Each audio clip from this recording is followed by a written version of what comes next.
So a little bit of backstory before we go ahead and start this reaction, impression, whatever you want to call it, to the Core Keeper review. My friends and I, well, not me, but my friends have played this game a lot, a lot. Like, how are you still playing the game? Kind of a lot. I watched it every now and then, and to me, it kind of looks a lot like a better version of Stardew Valley, I guess. I don't know. So that's why we're here today to see if I am actually gonna get this game as well. Because to be fair, it does look good. The gameplay doesn't really lag actually, from what I've seen. So that's actually pretty awesome. The graphic style is very cute, and yeah, the whole reason why I'm doing this though, it's because I actually am looking for a game to play with Cram again. I'm sick and tired of Stardew Valley. So I want something that's similar, but it doesn't have like those annoying NPCs and all the constant starting over where like feels like you have to start over just to like experience different things. So we'll see if this game has what I'm looking for. Several names come to mind when you think of survival titles this year, from Palworld and Nightingale to Enshrouded and Sons of the Forest. However, I've heard about all those games, but the only one I've played was Power World. I have watched Enshrouded though. only a few titles offer an experience that could truly be billed as Terraria like. It's not easy to break By down. the way, does anyone know if you can play this using a controller? I only ever see them using a mouse and keyboard. Valheim arguably fits into this category while presenting a unique premise, base building mechanics, and perspective. Oh yeah, However, look at that. Like the gear system is a lot like Stardew, Pugstorm's Core but more Keeper depth. succinctly encapsulates it, and several others, while presenting its own procedurally generated twists and turns. Available now on all platforms after entering early access years ago, the premise is simple. As part of a group of explorers, you discover a mysterious unknown object. Interacting with it results in a trip down the cavernous depths of who knows where. Oh, From there that's begins the journey right. to That's actually right. I forgot this game is actually really dark. Because when I see my friends play, it's not that dark because they have like a base and like the water's glowing and everything. So I'm just like, wow, that's different. I don't know if I can get behind the darkness. We'll see. escape, as you progress from basic survival to base building and establishing your presence in the seemingly unending catacombs. Meanwhile, the core at the center of the map continues quietly pulsing, watching your every move and seemingly waiting for something. The genre isn't known for its storytelling, so don't expect it to be inundated with cutscenes. Yeah, that's actually a good thing. That's what I look forward to. I'm so tired of cutscenes and stuff. So the fact that there isn't cutscenes or like multiple choice of different like romances, let's say, that actually makes the game a lot better in my opinion. Yet Core Keeper does present extensive lore through its various item descriptions of other explorers who somehow ended up in this predicament or long gone civilizations and their devices, seemingly flourishing in the depths. Is However, Leroy here because like he's definitely the type that would rush into a cave and never come back. what comes together is somewhat fun to piece together, but the basic plot is very straightforward, with a twist that you may see coming from a mile away.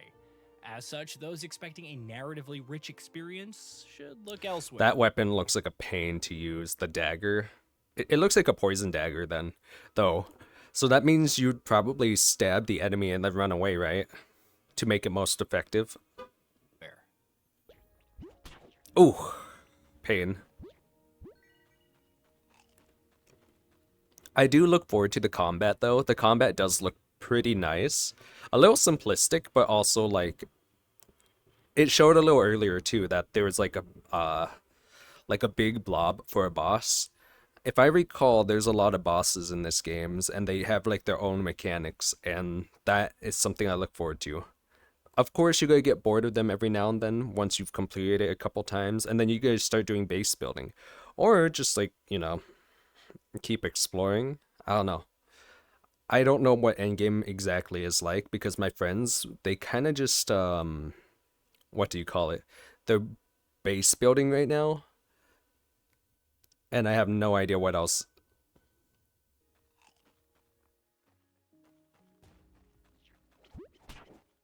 It's like they're done with their adventures.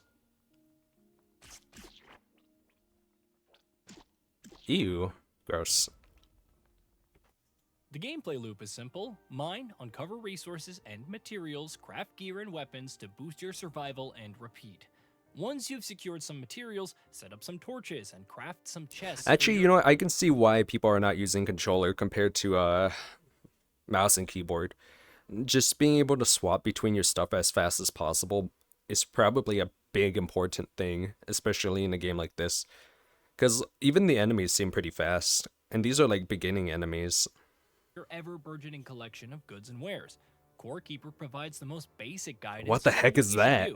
3 biomes await, each with a unique boss. Oh, Defeat that boss and return their key item to the beginning.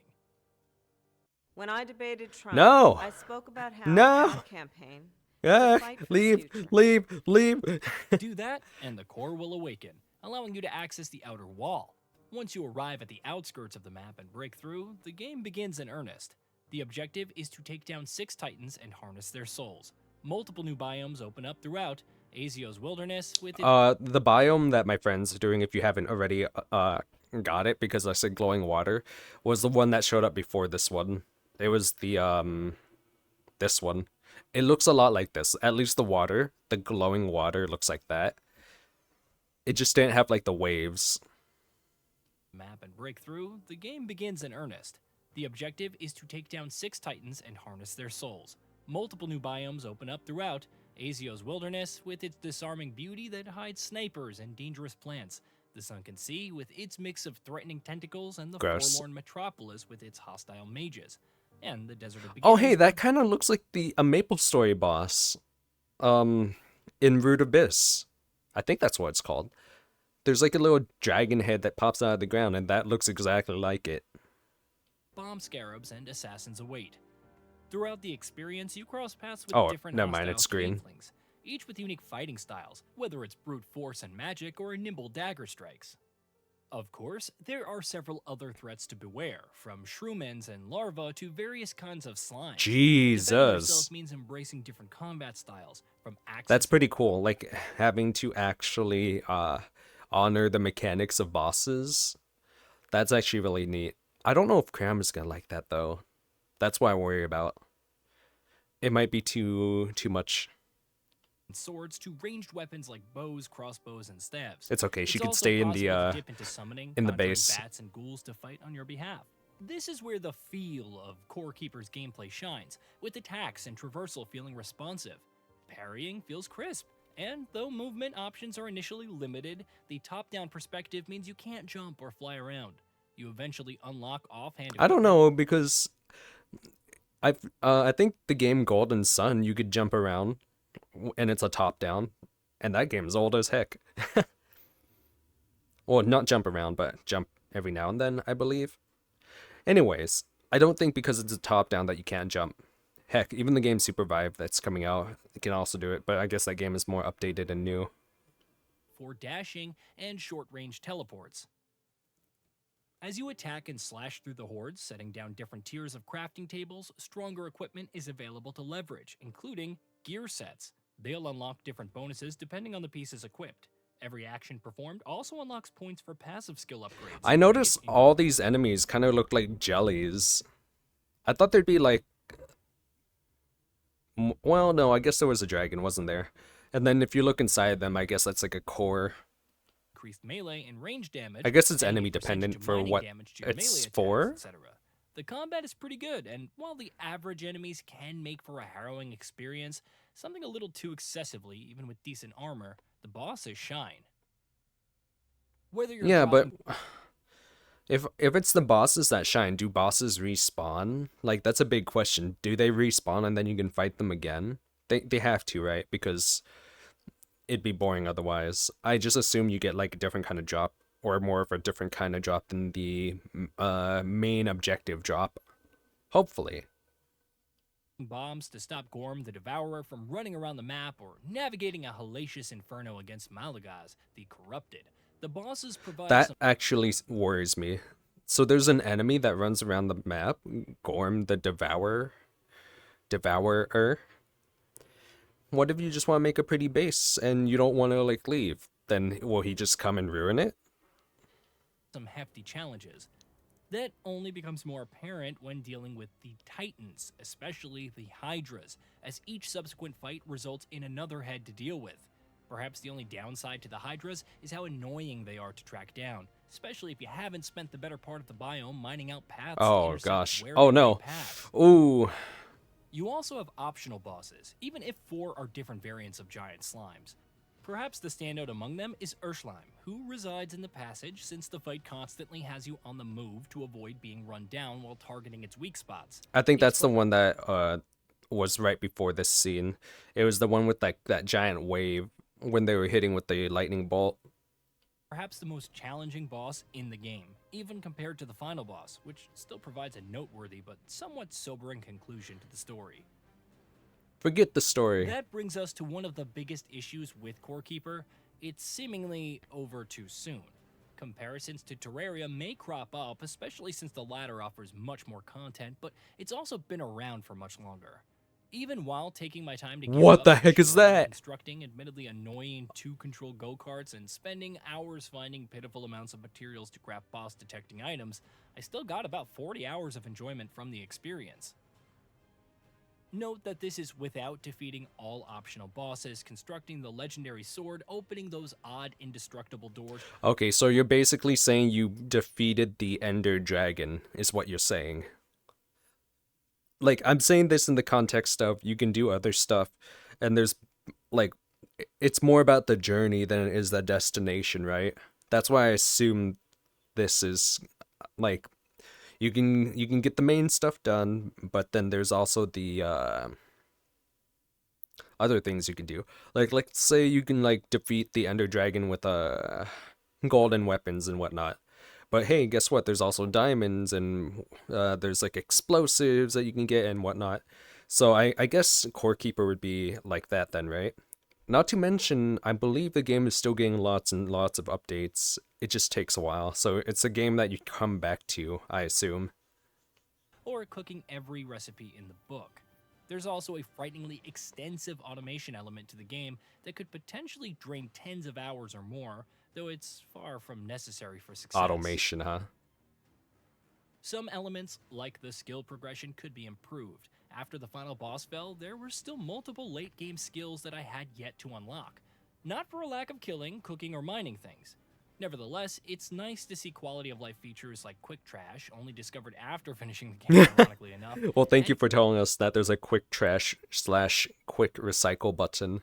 That'll help us a lot. Crafting from storage, though the chest must be situated next to the crafting table in question. Alongside the gameplay feel, the presentation keeps me coming back, from the gorgeous 2D visuals to the soundtrack, alternating between happy-go-lucky synth and epic orchestral tracks.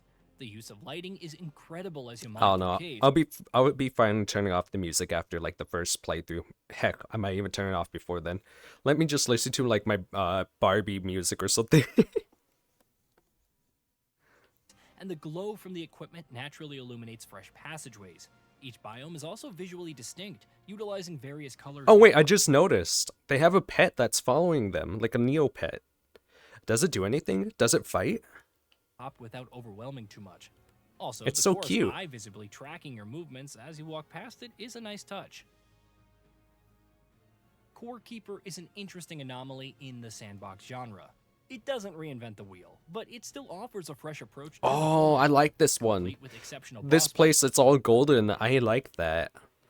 But I already know if I play this with Cram, we're gonna be in the water area. Like, just 100%, because she loves, like, water creatures and everything.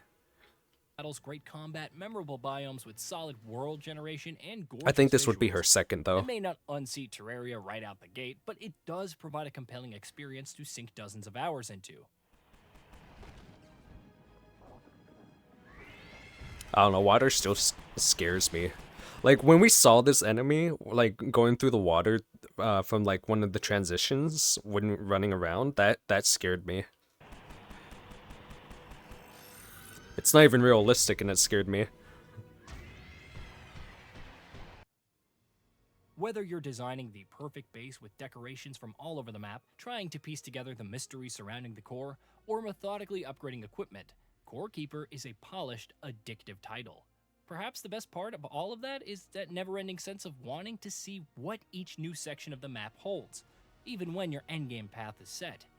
If nothing else, the only real downside is that the experience leaves you craving more. So an 8 out of 10? Hey, did you know that we had Gaming Bolt upload new videos I guess every that was an 8 out of 10. Just silently put it in there. Just an 8. 8 out of 100? Imagine. The boss fights look a bit repetitive after you do it a while, but I assume the same thing happens with the, what do you call it? The mini enemies? Gosh.